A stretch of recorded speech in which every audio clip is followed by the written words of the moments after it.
Bom dia pessoal, tudo bem com vocês? Então, na aula de hoje a gente vai falar um pouquinho sobre a eletroquímica, certo? A gente vai estudar um pouquinho a relação entre as reações químicas e as correntes elétricas. Sejam elas onde nós temos as situações onde que as reações químicas geram essas correntes elétricas ou o processo onde nós temos o inverso, onde para que ocorra uma reação química é necessário que a gente forneça uma corrente elétrica. Né? Nesses dois casos nós temos os processos de pilha, onde nós temos uma reação química gerando espontaneamente corrente que ocorre espontaneamente, né? E que gera uma corrente elétrica, né? Através do diferencial de potencial, que a gente chama de DDP. E nós temos o processo inverso, onde para que uma reação ocorra é necessário a gente fornecer a nosso sistema reacional a energia, né? Que seria o processo de eletrólise. Então vamos lá? Então a aula de hoje a gente vai falar sobre a eletroquímica. A eletroquímica então é definida como a parte da química que estuda a relação entre as reações químicas e a corrente elétrica. Então, quando uma corrente elétrica provoca uma reação química, nós teremos um processo chamado de eletrólise. Então, nesses processos de eletrólise, quanto no processo de pilhas também, que é o processo inverso à eletrólise, no caso da eletrólise, como eu falei no slide anterior aqui, nós temos uma corrente elétrica provocando uma reação química, certo? Isso seria eletrólise. Agora, no caso das pilhas, nós temos reações químicas provocando corrente elétrica, gerando corrente elétrica, certo? Então, no caso, nesses dois casos, tanto da eletrólise quanto da pilha, o que a gente deve ter em mente são os processos de oxidação e redução dos elementos químicos, das substâncias, certo? No caso da oxidação, sempre quando falar o processo de oxidação, aqui nós temos perda de elétrons, certo? Então vou representar elétrons, como sempre quando eu vou falar sobre elétrons, vou colocar a letra E com esse tracinho negativo aqui em cima, certo? E no caso dos processos de redução, nós temos o processo em que um átomo ou um elemento químico ele ganha elétrons. A letra não está muito boa, mas acho que dá para entender. Certo? Então, oxidação ocorre a perca de elétrons e redução ocorre o ganho de elétrons. Então, chamado de reações, esse tipo de reação, onde a perca e ganho de elétrons por parte dos átomos constituintes participantes da reação química, a gente fala que são reações, a gente chama esse tipo de reação redox, que são fenômenos muito frequentes no nosso cotidiano, como, por exemplo, um material sofrendo combustão ou o funcionamento de pilhas e baterias, certo? Lembrando que no caso das pilhas, nós temos no caso das pilhas, a gente tem uma eletroquímica, uma pilha, no caso, sem solução aquosa. No caso das baterias, a gente já tem uma solução aquosa participante do meio, né? Então, as pilhas são processos a seco e no caso das baterias já tem a introdução da solução aquosa. No caso das baterias de carro, moto, caminhão, essas coisas, né? De veículos, baterias veiculares, né? Então, como definição eu tinha falado, o processo de oxidação é o processo em que um átomo ou um elemento químico ele perde elétrons, e o processo de redução é o processo em que há ganho de elétrons por parte da substância química, do elemento químico, certo? Nas reações de redução ou reações de redox, então é reações quando há transferência de elétrons de um átomo para o outro. Então, observando a estrutura da matéria, as reações de oxidação e redução elas envolvem a transferência de elétrons entre átomos. Contudo, sabe-se que a oxidação e a redução ocorrem juntas na mesma reação química. Ou seja, eu tenho uma reação química, na mesma reação, no momento em que um átomo ocorre um processo de oxidação, ou seja, perca de elétrons, um outro átomo vai ganhar elétrons, certo? Então esses dois processos ocorrem simultaneamente. Um átomo vai perder, sofrendo oxidação, e um átomo vai ganhar, sofrendo redução. Então, como exemplo desse fenômeno, nós temos, por exemplo, o magnésio sofrendo oxidação, certo? Então o magnésio aqui vai perder 2 elétrons, os elétrons estão representados pelas bolinhas vermelhas, né? Então o magnésio, neste caso aqui, está sofrendo oxidação, e o oxigênio vai sofrer redução, ganhar 2 elétrons. O magnésio sofre oxidação, perde 2 elétrons, e esses 2 elétrons que o magnésio perdeu vão para o oxigênio. Como o oxigênio vai estar ganhando, ganha 2 elétrons. O caso das percas de elétron, quando o átomo sofre oxidação, a gente identifica essa oxidação, por exemplo, no caso do magnésio, através da carga positiva. Então, sempre quando o átomo ele perde elétrons, ele fica com carga positiva. Então, sempre quando você vê um átomo representado assim, no caso vai ser, sempre quando for representado assim, a gente chama esse átomo de íon, né? Ele vai estar sempre representado. O mais vai representar perca de elétrons, e o valor à frente, ou vai estar aqui na frente, ou vai estar atrás, ele vai indicar quantos elétrons esse átomo perdeu. Agora, no caso de oxigênio, que ganhou elétrons, menos 2, certo? O menos negativo, ele quer dizer que esse átomo ganhou elétrons, e o 2 quer dizer a quantidade de elétrons que esse átomo ganhou, certo? Então tem sempre limite. Quando perde elétrons fica positivo, e quando ganha elétrons fica negativo. Por que isso? Se a gente for levar em consideração, no átomo neutro, nós temos a quantidade de elétrons e a quantidade de prótons iguais. Isso quer dizer que elétrons, carga negativa, e prótons, carga positiva. A quantidade de cargas negativas e positivas são iguais. Então, no momento que um átomo perde elétrons, ou seja, ele vai estar perdendo cargas negativas. Por isso, a quantidade de cargas positivas vai ficar maior que a carga negativa, certo? Então, considerando o átomo de magnésio aqui, por exemplo, nós temos no átomo de magnésio 2, 4, 6, 8, 10 elétrons no total. Tudo bem? Então, 2, 4, 6, 8, 10 elétrons. Tudo bem aqui? Então, neste átomo neutro, no átomo de magnésio neutro, nós temos 10 elétrons e 10 prótons. Ou seja, 10 cargas negativas e 10 cargas positivas. Que na soma das duas dá igual a 0, certo? Agora, digamos que agora o átomo de magnésio perdeu 2 elétrons. Então, estou retirando 2 elétrons. Ou seja, ele vai ficar com 8 cargas negativas e 10 cargas positivas. A soma dessas cargas vai me dar um valor de mais 2. Ou seja, por isso que quando o átomo perde elétrons, ele fica com carga positiva, certo? Agora, no caso do átomo de oxigênio, vou apagar aqui. No caso do átomo de oxigênio, ele tem então, no total, de 2, 4, 6, 8 elétrons. O átomo neutro, ele tem 8 elétrons, certo? Vou colocar aqui 8 cargas negativas e 8 cargas positivas. Agora, o átomo de oxigênio com carga 2-, ou seja, ganhando 2 elétrons, elétrons tem carga negativa, então ele vai ficar com 10 elétrons, 10 cargas negativas, enquanto a carga de prótons positivas permanece a mesma, nunca vai alterar, certo? Então aqui eu vou ter 10 cargas negativas com 8 positivas, então vai me dar um saldo de menos 2, ou seja, 2 cargas negativas a mais. Então por isso que quando ganha elétrons, ele fica com carga negativa. Certo? Deu para entender isso aí? Espero que sim. Qualquer dúvida a mais, só entrar em contato comigo que eu estarei explicando da melhor forma possível. Certo? Tentando explicar. Então, nós temos então no processo de oxidação perca de elétrons e no processo de redução ganho de elétrons. Tudo bem? Então aqui, ó, no caso agora nós vamos falar um pouco sobre o processo de pilha.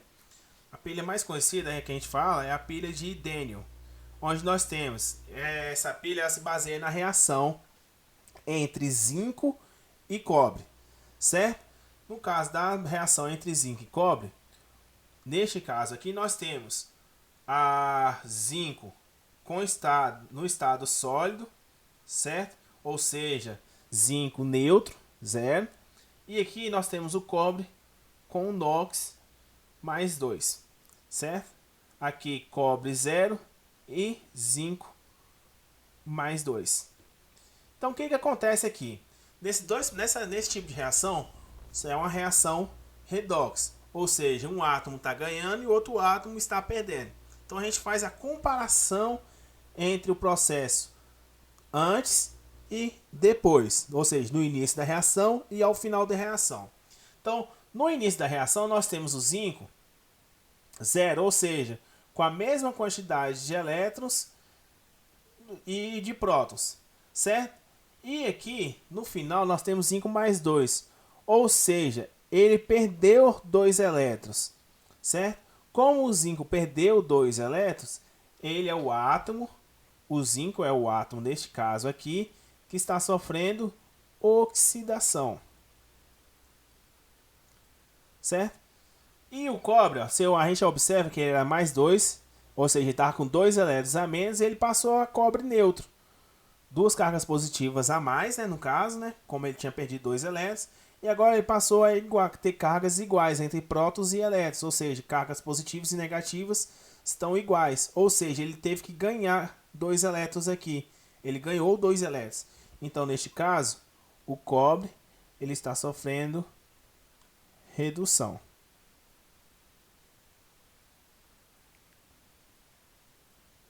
Esse movimento de elétrons de um átomo para o outro, pessoal, é o que vai gerar a corrente elétrica, né? É o que vai gerar a corrente elétrica e a gente vê lá a voltagem da nossa pilha, né?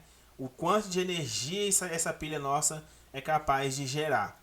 Então, se a gente pegar um voltímetro lá e medir essa transferência, para medir essa transferência de elétrons, a gente consegue observar a quantidade de energia que está sendo a intensidade, a quantidade de energia que está sendo gerada nessa reação química. Então, Daniel, ele percebeu que esses elétrons poderiam ser transferidos do zinco para os átomos de cobre por um fio condutor externo e que este movimento produzia uma corrente elétrica. Então, aqui isso seria possível montando um esquema do tipo seguinte aqui. Essa é a pilha de Daniel. Nesses dois casos nós temos 2 frascos, certo? No frasco da esquerda nós temos íons, uma solução de zinco 2+, né? Provavelmente sulfato de zinco, por exemplo.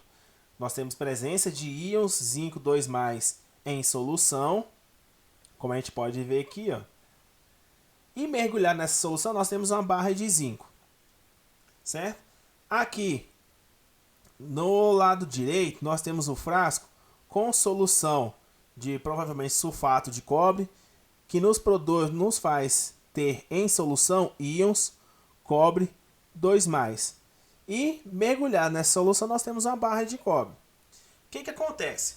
Com o tempo, essa barra de zinco aqui, né, ela vai sofrer oxidação. O que é oxidação? Perca de elétrons. Quando ocorre esse processo de oxidação, o que acontece? É o mesmo processo que acontece com a ferrugem. Por exemplo, você deixar um pedaço de ferro mergulhado numa solução salina, certo? Por exemplo, um pedaço de ferro mergulhado num pouquinho de água do mar. Com o tempo, a gente vai perceber que esse pedaço de ferro ele vai oxidar. O oxidar, enferrujar, é um processo que está os átomos de ferro no estado sólido, ou seja, no estado, nós temos, no caso da barra de ferro, o ferro em estado neutro, né? A quantidade de elétrons é igual à quantidade de prótons, ou seja, o ferro sólido, sempre que a gente fala que tem uma substância no estado, um metal no estado sólido, é um metal com NOx igual a 0, certo? Ou seja, a soma das cargas de prótons e elétrons, ou seja, das cargas negativas e positivas, é igual a 0. Tudo bem? Então aqui, ó, zinco metálico, a gente fala que tem zinco com NOx 0.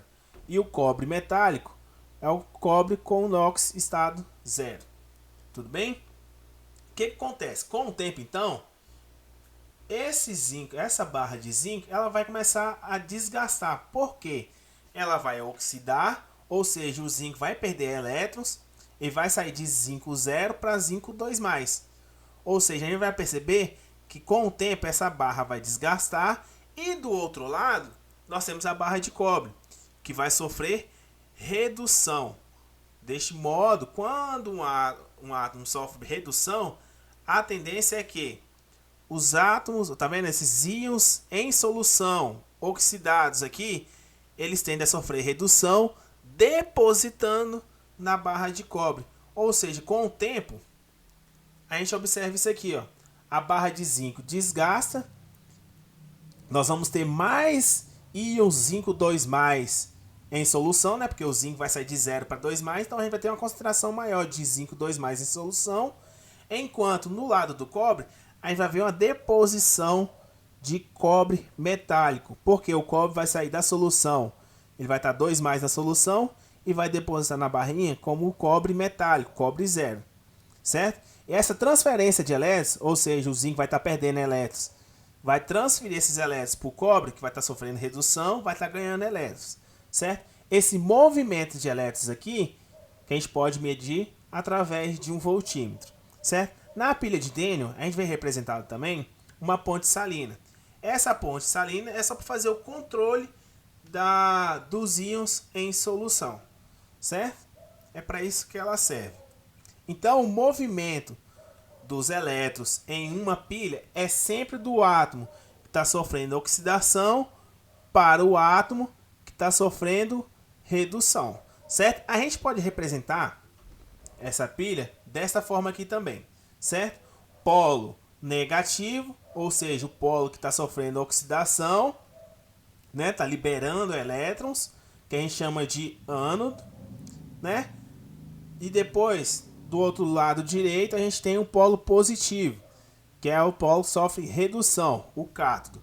Para a pilha de Daniell, a gente pode representar assim, ó, zinco 0, né? O zinco sofre oxidação, que a gente viu. Então o zinco vai sair do zinco metálico, zinco 0, com NOx 0, barra, indo para zinco 2+, tudo bem? Sofrendo oxidação então, 2 barrinhas, cobre 2+, ou seja, cobre na forma oxidada, partindo para cobre, formando cobre metálico. Porque vai estar ganhando elétrons, ou seja, vai sofrendo redução. Então, sempre quem sofre oxidação, o lado que sofre oxidação, a gente chama de ânodo, e sempre o lado que sofre redução, a gente chama de cátodo, certo?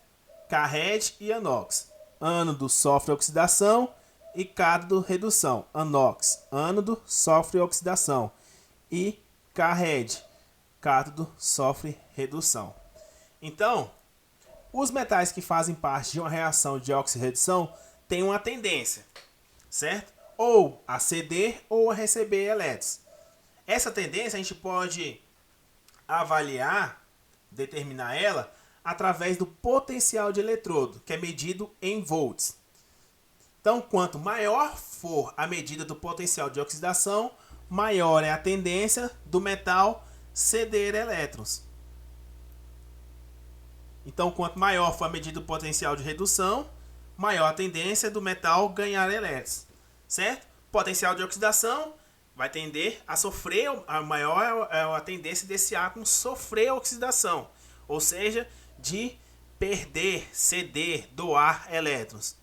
Enquanto, quanto maior for o potencial de redução, ou seja, quanto maior a tendência desse átomo sofrer redução, maior a tendência desse metal ganhar elétrons, certo?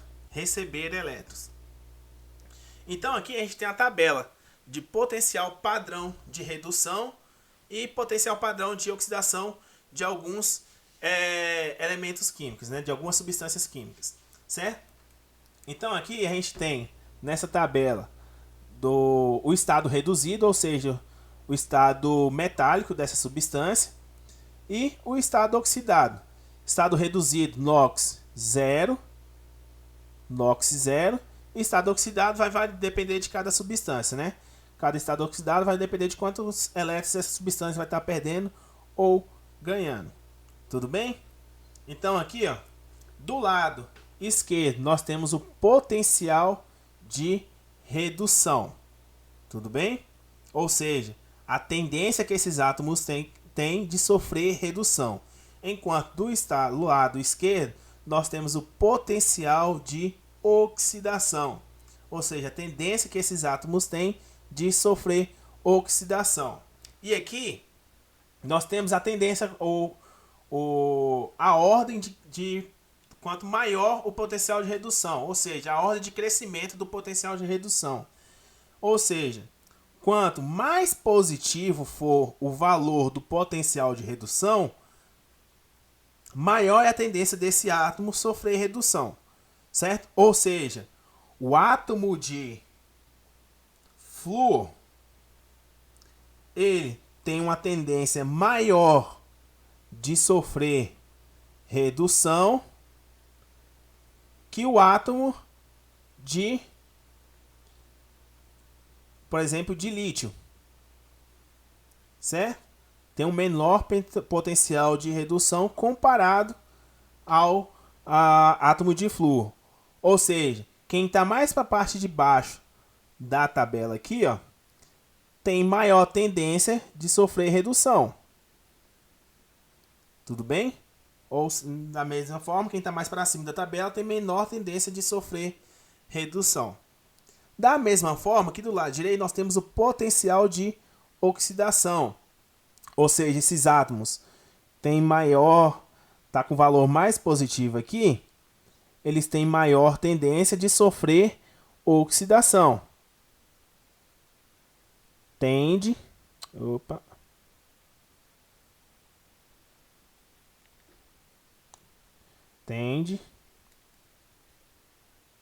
a sofrer oxidação. Tudo bem? A gente pode avaliar assim. Então, para a pilha de Daniel lá, a gente consegue calcular a diferença de potencial, ou seja, a voltagem da minha pilha. Quantos volts essa pilha minha pode gerar, é capaz de gerar. Tudo bem? Então aqui a gente consegue calcular de que forma? Olhando o potencial de redução de cada um dessas substâncias. Eu posso comparar com o potencial de redução ou potencial de oxidação. Tanto faz. Tá? Então, de que forma? Eu vou olhar aqui, a minha pilha lá de Daniel é zinco e cobre. Eu venho cá na tabela e olho o potencial de redução de cada um deles. Zinco está aqui, ó. Potencial de redução, menos 0,76. Não é isso aqui, ó? E o cobre está aqui embaixo.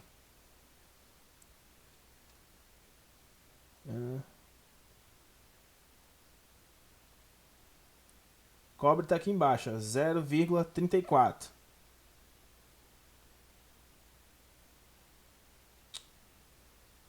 Então, comparando zinco e cobre, o cobre, ó, ele vai ter maior tendência a sofrer redução. E o zinco, maior tendência a sofrer oxidação. Certo? Então aqui, ó, cobre e zinco. Cobre vai sofrer redução, como a gente observou. E o zinco, oxidação.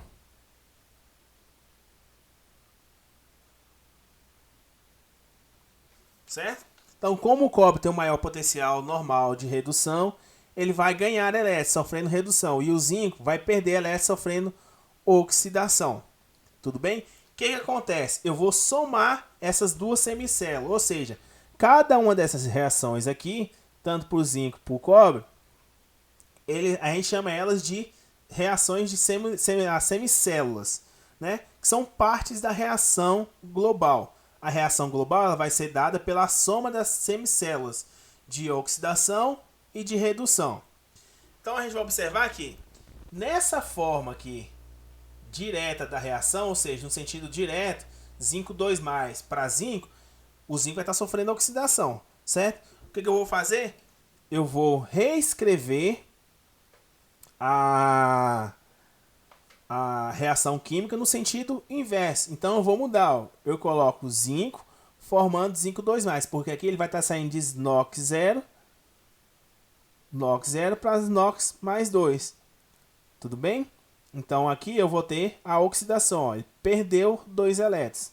Aí sim, como eu inverti o sentido da reação, obrigatoriamente eu tenho que inverter o valor do meu potencial. Era menos 0,76, como eu estou invertendo, ele passa a ser 0,76, certo? Então a quantidade, ó, tem 2 elétrons aqui nos reagentes e 2 elétrons no produtos. Eu consigo cortar um com o outro, tudo bem? Então aqui fica, ó, zinco, sobra zinco 0, mais cobre mais 2, formando zinco mais 2 mais cobre, certo? Eu somei tudo. Somando os potenciais, então agora eu vou ter 0,34 mais 0,76, certo? Uma outra alternativa também para calcular a minha diferença de potencial é através da equação. Deixa eu passar aqui uma. Isso. Não, vou botar aqui mesmo. Então a equação é assim, ó. A diferença de potencial padrão é igual o potencial padrão maior menos o potencial padrão menor.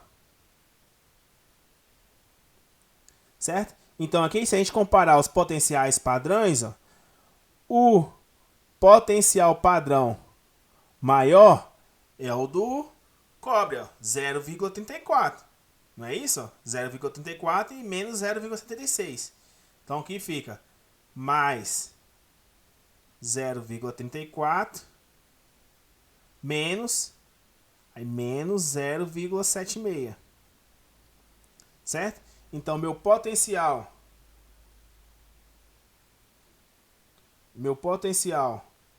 padrão aqui, ele vai ser igual a 0,34 menos com menos mais 0,76.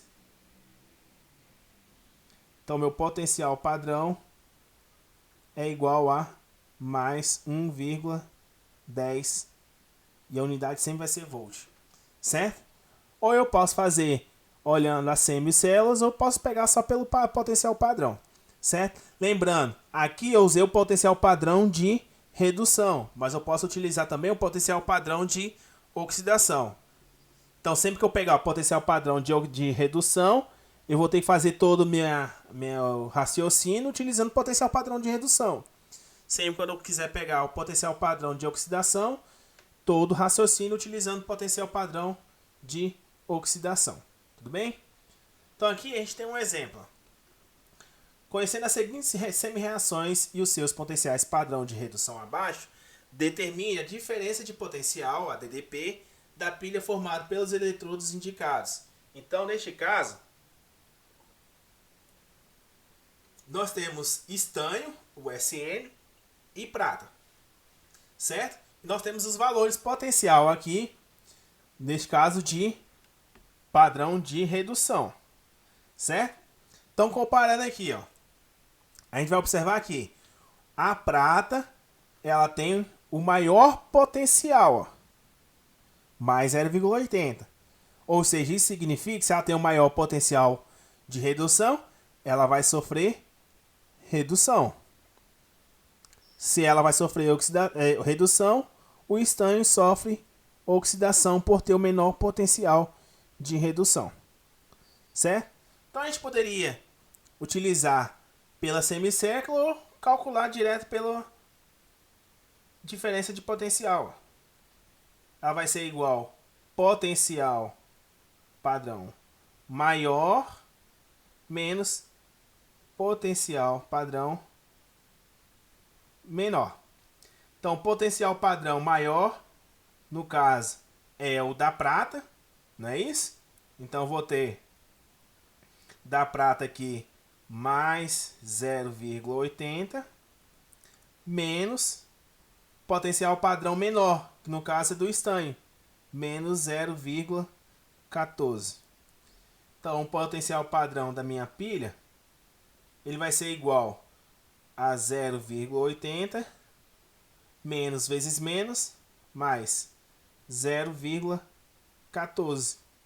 Então, o potencial padrão da minha pilha, ele vai ser igual a 0, mais 0,94 volts.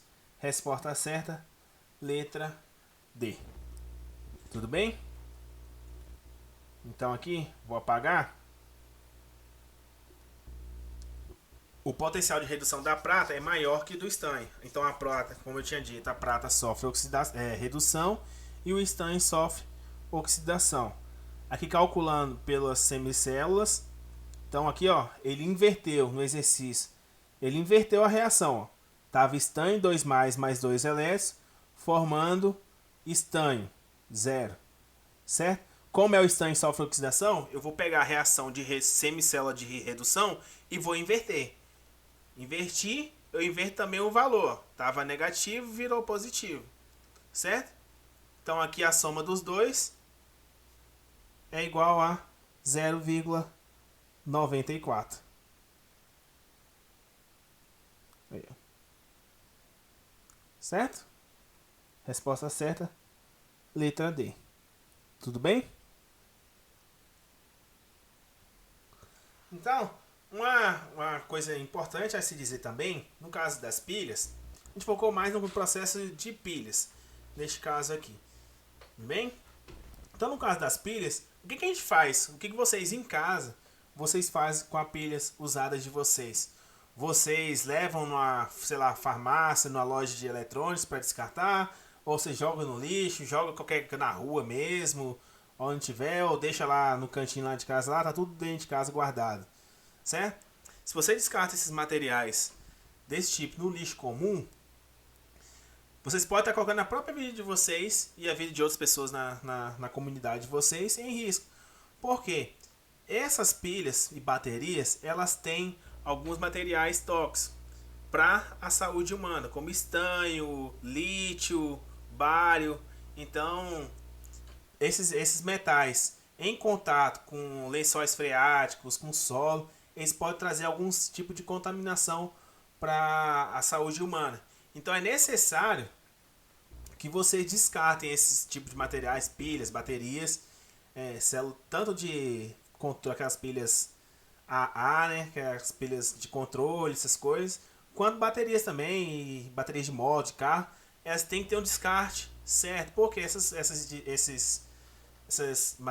materiais, eles vão ser levados através desses descartes corretos. Eles vão ser levados a empresas que fazem a reutilização desses materiais, certo? Eles pegam esses materiais e reaproveitam.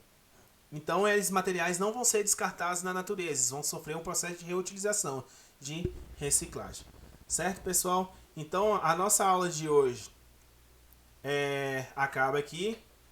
Desejo vocês uma boa semana aí. E qualquer dúvida que vocês tiverem, pessoal, não hesite de entrar em contato comigo. Certo? Um bom final de semana e até a próxima.